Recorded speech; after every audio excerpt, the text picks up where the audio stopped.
Hi friends, welcome to Vidya's Lifestyle. இன்னைக்கு நம்ம வீடியோல வந்து கருவாட்டு குழம்பு எப்படி வைக்கிறதுன்னு பார்க்கலாம். அதுக்கு தான் இப்போ பெரிய வெங்காயம் அரிஞ்சிட்டு இருக்கேன். சின்ன வெங்காயம் இருந்தா நீங்க சின்ன வெங்காயம் போட்டுக்கோங்க.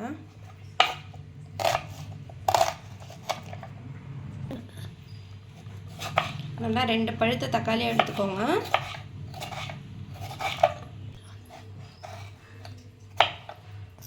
கத்திரிக்காவை அரிஞ்சு போட்டுக்கலாம். கத்திரிக்காய் போட்டு கருவாட்டு குழம்பு வச்சா சூப்பராக இருக்கும்.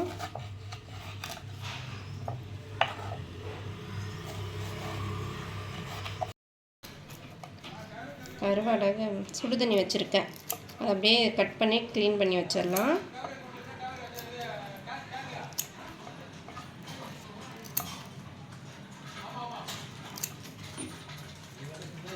இந்த கருவாடு பேர் ஏதோ ஒரு கருவாடு பேர் சொன்னாங்க, சரியாக ஞாபகம் இல்லை. மெல்லிஸாக தான் இருக்குது. வாழை கருவாடு வாங்கினா அது கூட இந்த கருவாடும் கொடுத்தாங்க. அது வந்து வறுக்கிற கருவாடு, இது குழம்பு கருவாடு.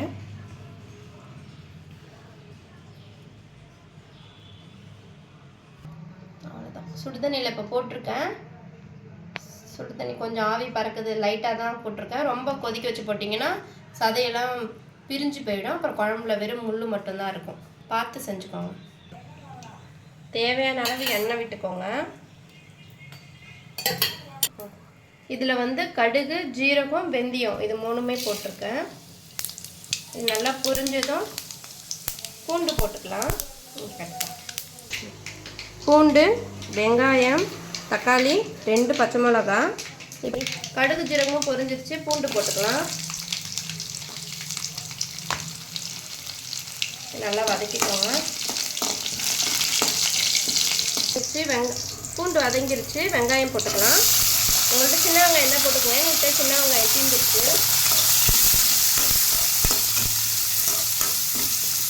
கருவேப்பிலை போட்டுக்கலாம்.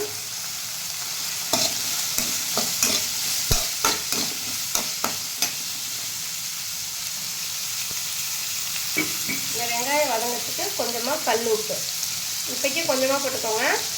அப்புறமா குழம்புக்கு தேவையானது போட்டுக்கலாம். இப்போ வெங்காயம், பூண்டு எல்லாமே நல்லா கொஞ்சம் வதங்கிடுச்சு. இப்போ வந்து தக்காளியும் பச்சை மிளகாயும் சேர்த்துக்கலாம்.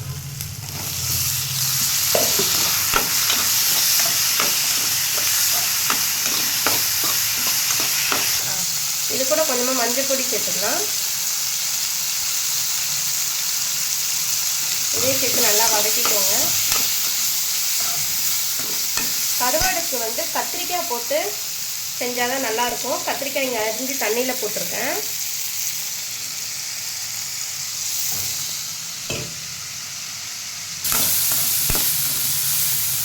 சிம்மில் வச்சு வதக்கிக்கோங்க, இல்லைன்னா வந்து அடி பிடிக்க ஆரம்பிக்கும். வெங்காயம்லாம் கருப்பாயிடும்.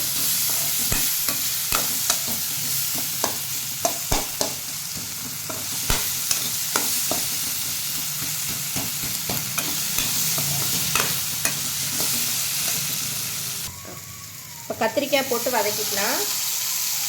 கத்திரிக்காய் கருவாட்டு குழம்பு சூப்பராக இருக்கும். ட்ரை பண்ணி பாருங்க. கருவாட்டு கத்திரிக்காய்க்கும் வேற லெவல்.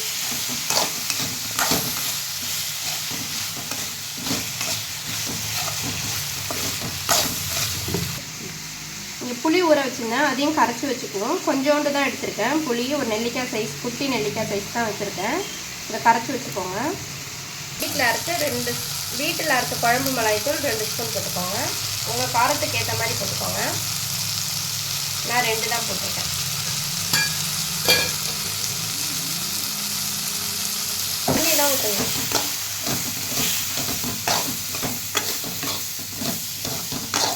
நல்லா போட்டு மிளகாத்தூள் போட்டு வதக்கியாச்சு. குழம்புக்கு தேவையான அளவு தண்ணி விட்டுக்கலாம். இப்போ வந்து குழம்புக்கு தேவையான அளவுக்கு தண்ணி விட்டுக்கலாம். தண்ணி கொதித்ததும் புளி ஊற்றிக்கலாம். புளியை கரைச்சி வச்சுருக்கோம் இல்லையா, அதையும் ஊற்றிட்டு அதுக்கப்புறமா கருவாடு போட்டுக்கலாம். இது வந்து இப்போ குழம்புக்கு தேவையான அளவுக்கு உப்பு கொஞ்சமாக போட்டுக்கலாம். கருவாடு வந்து நல்லா சுடுதண்ணியில் போட்டு கழுவி எடுத்து வச்சுருக்கேன். இதை வந்து அப்புறமா வந்து குழம்புல போட்டுக்கணும். குழம்பு நல்லா கொதித்ததும் குழம்புல போட வேண்டியதுதான். மூடி போட்டு கொதிக்க வச்சோம். நல்லா கொதிச்சிட்ருக்கேன்.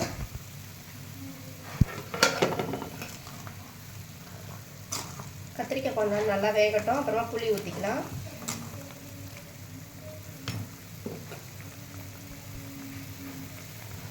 குழம்பு கொதிக்குது. இப்போ நல்லா புளி கரைச்சி வச்சுருக்கோங்க, அதை ஊற்றிக்கலாம். நல்லா ஃபில்ட்ரு பண்ணி ஊற்றிக்கோங்க.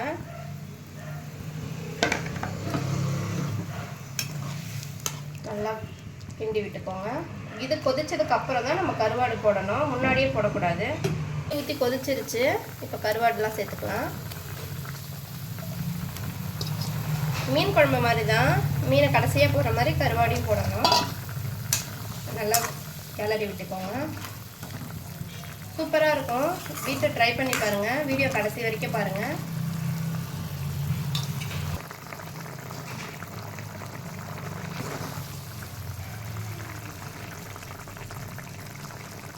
கருவாட்டு குழம்பு சூப்பராக இருக்கும். கருவாட்டு குழம்பு ரெடி ஆயிடுச்சு.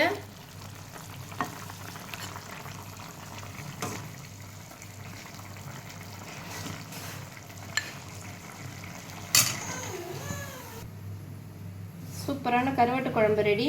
வீட்டில் ட்ரை பண்ணி பாருங்கள். இந்த வீடியோ உங்களுக்கு பிடிச்சிருந்தா லைக் பண்ணுங்கள், ஷேர் பண்ணுங்கள், கமெண்ட் பண்ணுங்கள். மறக்காமல் சப்ஸ்கிரைப் பண்ணுங்கள். தேங்க்ஸ் ஃபார் வாட்சிங்.